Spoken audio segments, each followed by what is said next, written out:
Are you ready? Are you ready to experience a Guinness World Record slaughtering haunted house? Come with us to Pontiac, Michigan, and experience Erebus. This Book of World Record murdering. That was cool.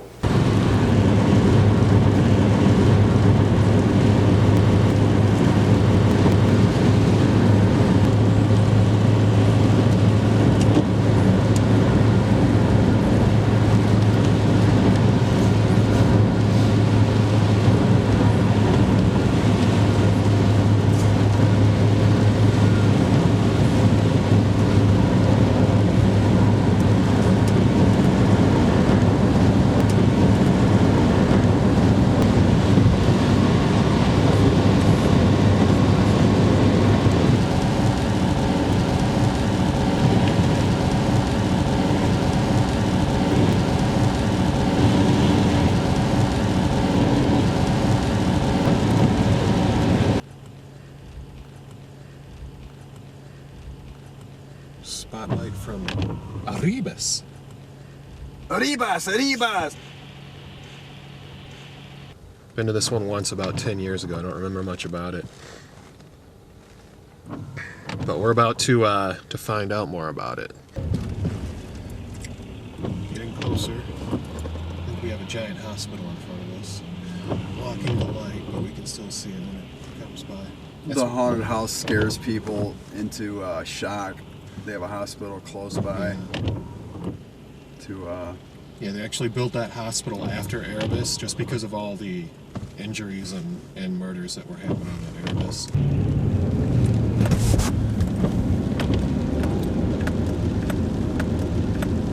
As you can see, there's a line.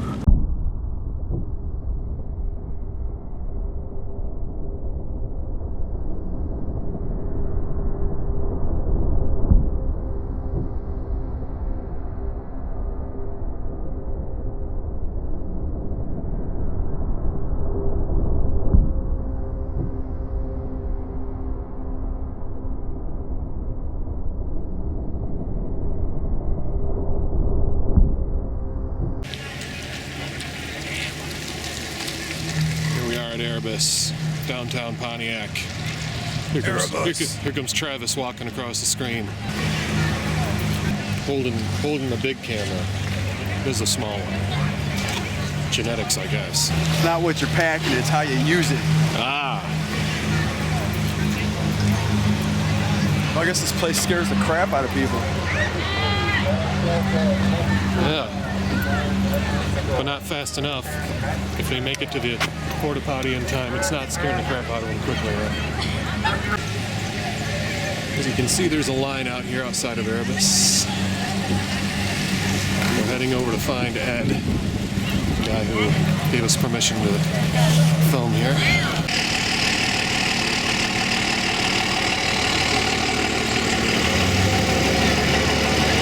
This is Frank, here with Travis from ThrillerNights.com.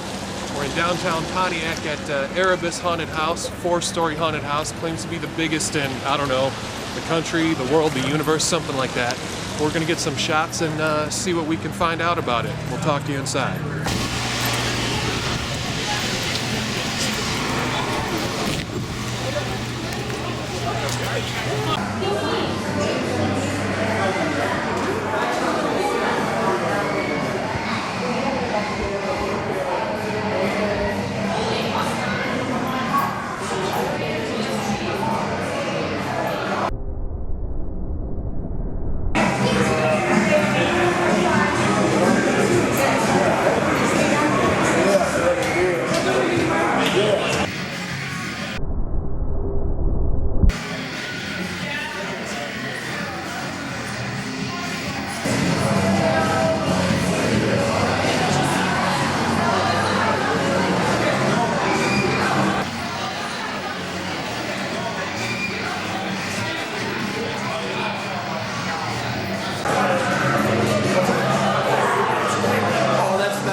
My name's Ed Erebus. I'm co-owner of Erebus Haunted House in downtown Pontiac, Michigan.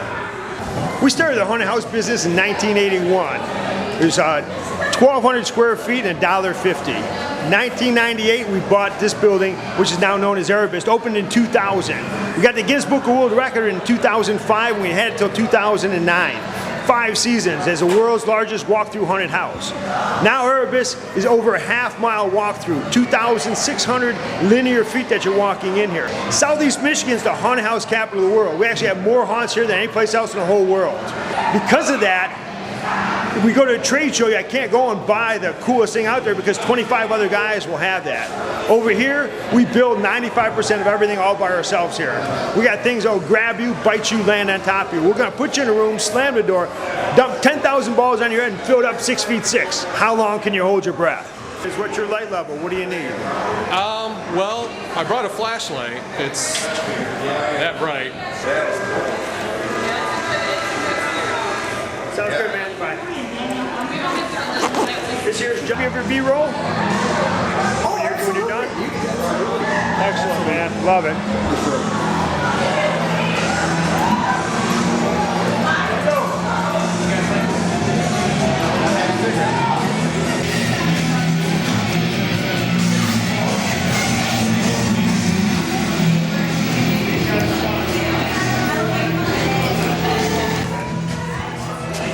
We're going to go ahead and go down that way and then upstairs to the door.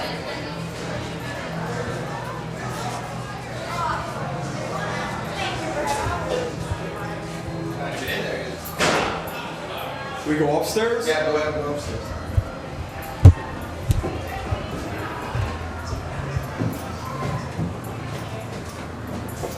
Hey, the building alone looks scarier than all the other haunted houses I've seen. My name is Jim Erebus. I'm co-owners of Erebus with my brother Ed Erebus, and we've been operating since 1980. Was Ed always involved with the same houses as you, or No, actually, that was me getting started. Okay. And at that point, we were ready for our first haunted house. Went through the process. Ed was much younger than me, and I said, Ed, if you're ready, let's do this. And we proceeded to make our first haunted house. What was that one called? Haunted Gallery. Where was it located? And it was 12 in Van Dyke, 16 in Van Dyke, 17 in Van Dyke, and then 59 in Van Dyke Expressway for a while. That was a mobile or temporary unit that we were operating. Okay. And at that point, it just kept growing, and as it grew, we had to find a new location to go to, a new parking lot, because of the space that we were consuming. Okay. And so it went from 2,500 square feet to 3,500 square feet to 7,500 square feet to 10,000 square feet to 12,000 square feet, and then to this. You know, this building is 100,000 square feet. Yeah. The haunt is actually about 40,000 square feet. Okay. And yes, it did progressively grow, and so right now we're at 40,000 square feet, and the balance is used for storage and Okay. construction. All right. Go through the door there and turn left and immediately turn left again. All right.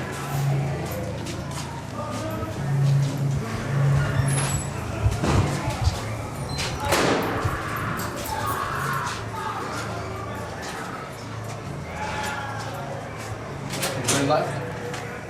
Left again? Yep.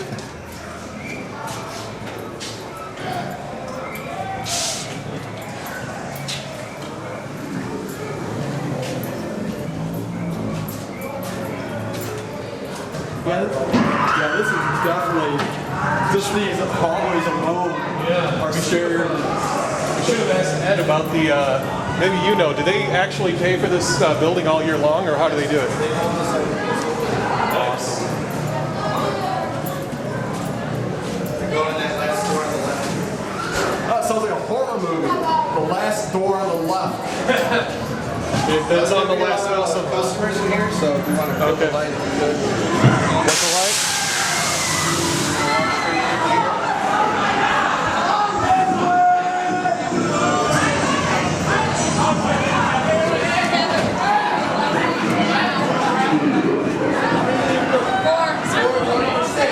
Number 6. 7? Door number 5. Hi. There we go.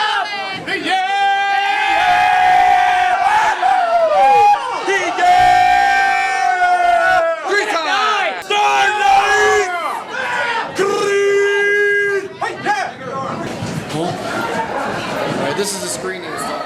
Oh, right on, man. If you want reactions, you can stand up in the front and the sides. All the customers are going to come in and face that screen. There's going to be a video playing. Okay. Then the screen's going to explode with a huge air blast. Okay.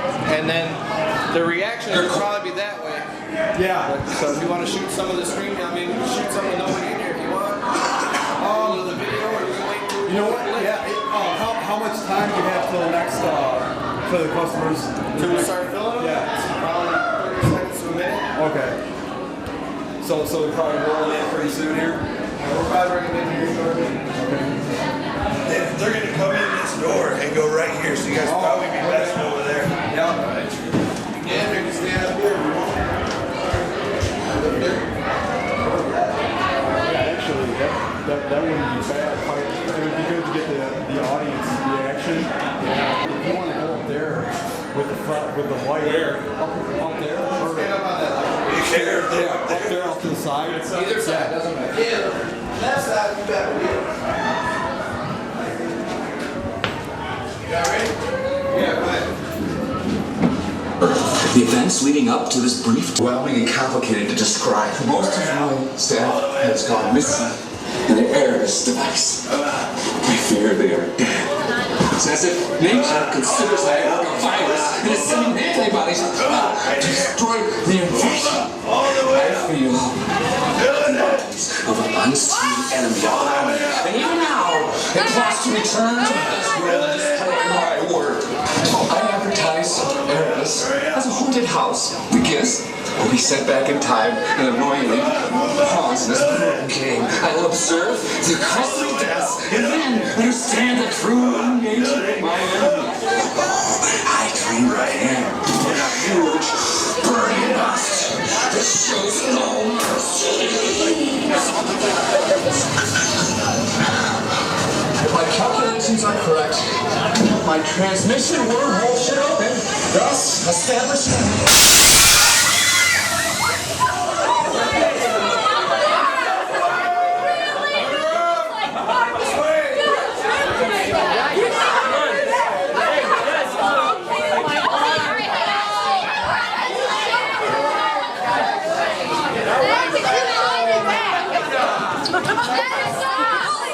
Oh my god. That was pretty sweet, man. Very nice.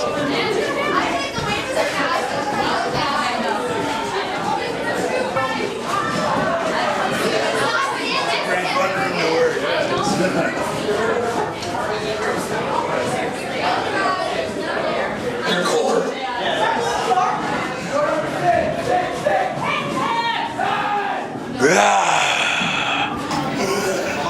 Thanks, man. That's sweet. So do you want to film any more or you want to move on? Oh, move on, man. Fear Finder, is that both of you guys, or is that just Ed, or who owns that? Actually, that's just Ed. You know, prior to getting involved with this location, I used to publish For Sale by Owner magazine, New Housing Home Tour, a series of real estate magazines. I remember those. Oh, do you? Yeah. And at that point, I decided that I didn't want to publish anymore, just as he was deciding that he wanted to get involved with this. I said, that's your baby, you know? Yeah. And so he took off and ran with it.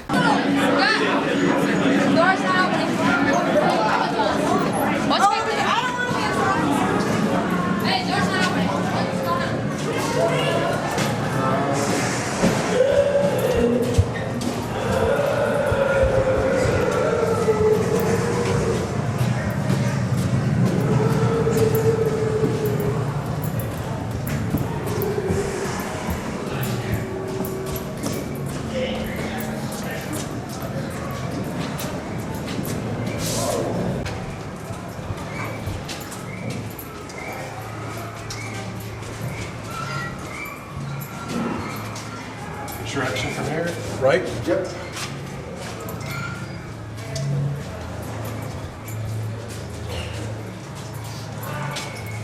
This way?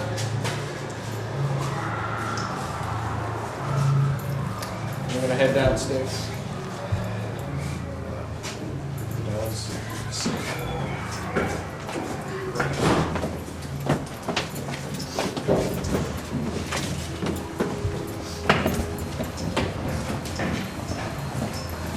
going down.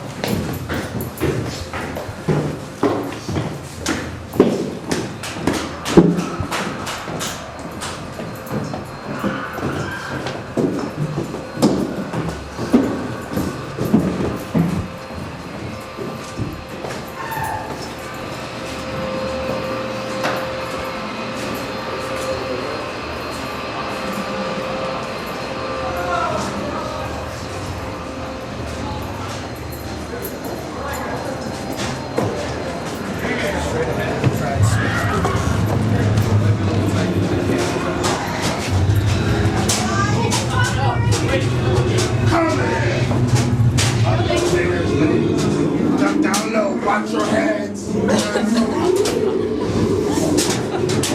want to find that stupid monkeys.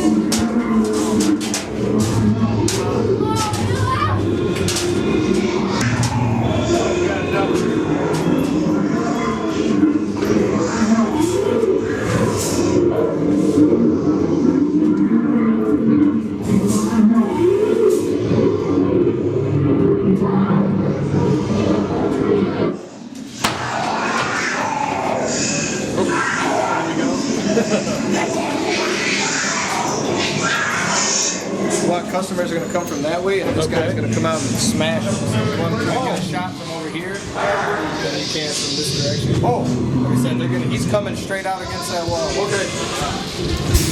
I'll shoot low, you shoot high.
What made you want to do the Fear Finder to begin with? Actually, my brother Jim was into publishing. He already had a lot of the equipment. Yeah. And my sister Jacqueline saw me writing on the top of a hood, hood of a car and a napkin, making a map where the other haunted houses were. And she said, "We got to come out with a paper." I said, "Okay." That makes a lot of sense. Too. And it came by. It was 20 pages, black and white. I think we printed 200,000 copies right off the bat. Right. And it was amazing because people were just eating them up. So we went from 200 copies to 400,000 copies to now we're at 550,000 copies that go out. Wow. Yeah. The first time I saw it was at Taco Bell, and I noticed there's a lot of Taco Bell. You're number 2. So right there, you're number 2. We were at Taco Bell. Gotcha. Yeah. So Taco Bell was with us actually all the way up to 2010. Up on top, the chainsaw guy. Yeah. You know what? They still call it. A lot of people call it the Taco Bell paper. Oh, that's funny. Is it still available there, or? I'd be wanting to negotiate and get it back in there. Yeah. Yeah. But it costs money to get the papers out there and all that good stuff. And we're looking for a new home right now. Right. I'll have one by next year for sure. Okay. Where can you find those right now? Right now, Kroger's for sure. Mm-hmm. All the local Kroger's, and then they're mom and pop stores throughout the area. I think that's where they're everywhere. Yeah. Not only that, the cool thing is that this magazine has basically become a traditional staple for Halloween in Michigan because it's not Halloween season until you see the Fear Finder. Really? It came out in the 90s? 93. Wow. Really? Actually, the first issue is, I never had a poster for that one. So the first issue is like right up there. At the top left? Okay, Yeah. well, that's so actually it's a blank. I meant to blow up the front cover. It Sorry. didn't turn into the Fear Finder until the third year, actually fourth year. okay. Right, you see the Halloween events. It was the Halloween Yeah. events newspaper, and then the third year we had the Fear Finder, the Halloween events paper, and then the fourth year actually turned into the Fear Finder, and then we went from the Fear Finder to just Fear Finder, and a lot of people started copying us. So it was Halloween events paper, and then you had Halloween happenings, Halloween this, Halloween that, and there was a fine definition of, between us. So as we jumped over to Fear Finder, now we're away from the Halloween people. It is a special name. So on that third year, the Fear Finder was kind of like a slogan instead of a name? Yeah, Okay. it's kind of a test market. I had to test it, see if it was receptive, and then once the people saw it and kind of went over pretty good, we switched over. Actually, I went to the ultimate Fear Finder, and that was just the Fear Finder, and then just Fear Finder. The ultimate fear finder. Oh, wow, look at that. Look at this guy. The raptor stays alone.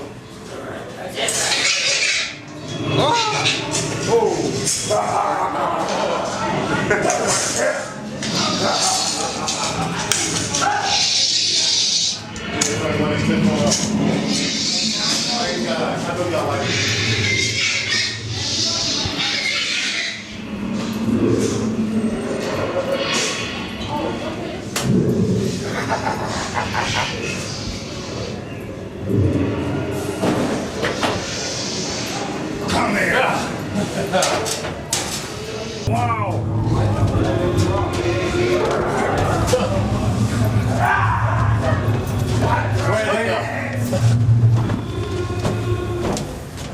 This was not in the job description.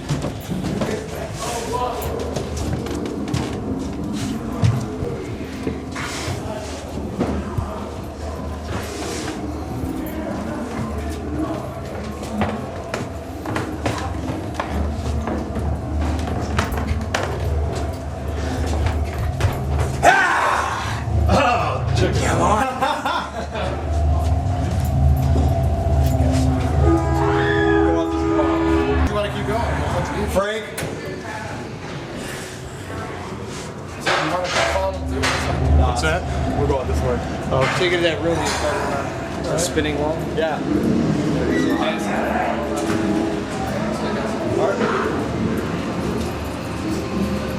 Obviously, you appreciate haunted houses, but are you really into them? Like, do you dig haunted houses? Huge. Okay, cool. That's awesome. Absolutely. In fact, one of the beautiful thing that happens with Ed and I, we have a nice synergy going with one another because, I have a very strong engineering background, Okay. and he has a very strong artistic background. And when we bring those two together with the other people that we have working with us, we come up with some pretty incredible stuff. Nice. Are you a fan of other horror-related things like horror movies, Halloween movies, stuff like that?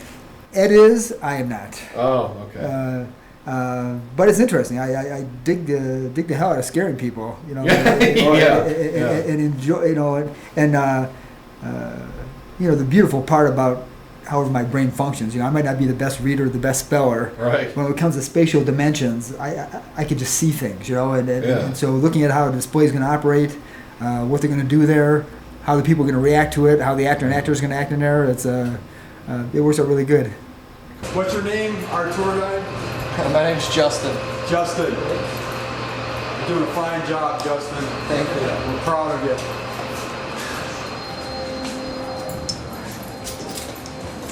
Grave Diggers Union. It's awesome.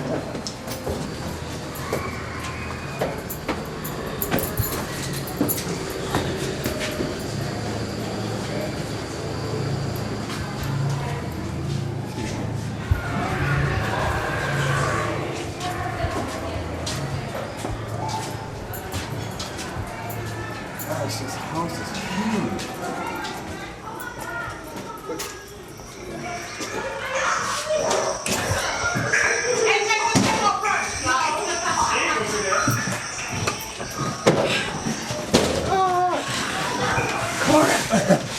corner? Corner. Why don't we follow him instead? No, corner.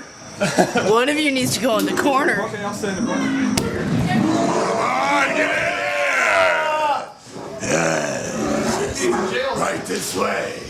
See, if you want to set up a shot in here, the people are going to come right there. Yeah, for sure. So, yeah, if you want to set up That's awesome. If you had to pick a favorite horror movie, Oh, I enjoy. I mean, relatively speaking, the first Alien movie was a phenomenal movie. Right on. And sure. That, absolutely. That was a great movie. Heck, I remember the, I don't know if you guys ever saw The Day the Earth Stood Still. Absolutely. Oh, that was a phenomenal movie. Yeah. A lot of the older ones are up there in my book. Okay, There's nothing new. I really appreciate what Hollywood's doing now with the newer horror movies, but I think that when you trace them back to their roots, that's where it's at. Sure. Like you got The Exorcist, you got The Shining. I mean, those are like two of my favorites. Absolutely. And, Frankenstein. Frankenstein is one of my favorites as well. Okay. And really, now that I'm thinking about it, I shouldn't say I'm not a horror fan. Right. I'm really not a slasher fan. Oh, okay, Gotcha. yeah. And It's so kind of a subgenre. Yeah. So the like the Birds. You can only go the Birds. Oh, absolutely. Yeah. Psycho. Definitely, yes. Psycho. Oh yeah, Psycho's on my. I can't believe it. I always forget about that film. That's definitely started actually. There's a movie that everyone thinks Psycho started the slasher genre, but there's actually a film prior to that called Peeping Tom that officially started. But people will, film enthusiasts and historians, whatever, will argue that personally, Psycho started it all. We're going the other side, man. Right. Actually, two cameras. Two cameras? Yeah, just watch that. Like I said, this wall right here is where it's filmed. Stand over here. Yep. And make sure you have the light on the door. Yeah.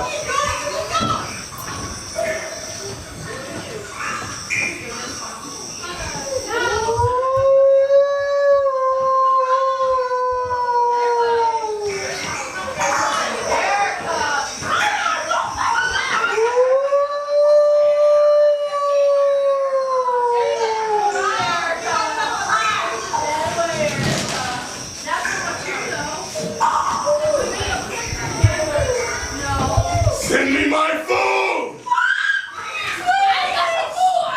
That's so dumb!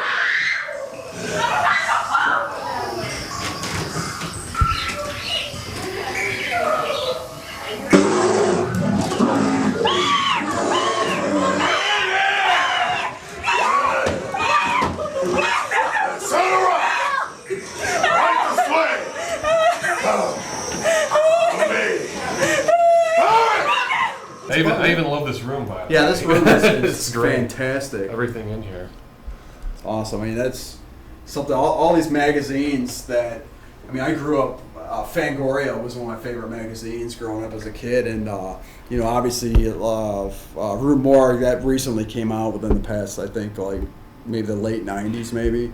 Sure. Okay. And Rue Morgue is awesome, but it's really cool to have yourself published, and to me, it's a big deal. It's like, wow, I can only To me, it's a big deal. There's no doubt. Yeah, it's you cool. say you're published in Fangoria, a horror fan is gonna say, all right, high five, Sure. So it's really cool. Congratulations. Sure. How much more of this do you want to get? That's cool. Come on. Was that good? That's awesome. Good job, man. Even better if they couldn't see it with my leg. It's scary if they couldn't see it. This day will work now. Oh, yeah. Ready, guys? Yep.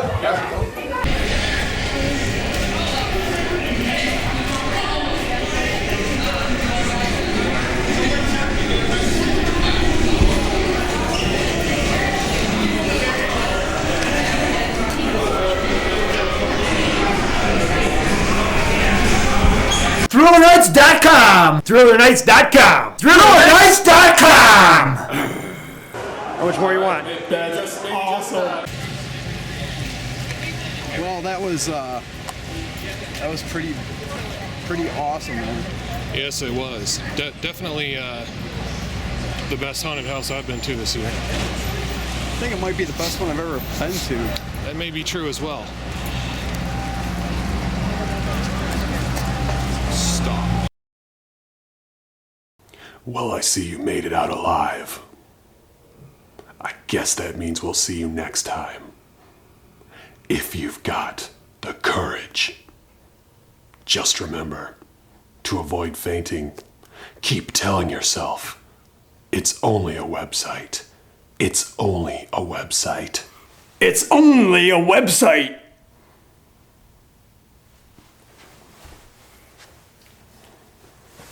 $17. Yeah. I mean, even Ladies' Home Journal, you know. Ladies. Yeah. Now that's scary, Dr. Phil.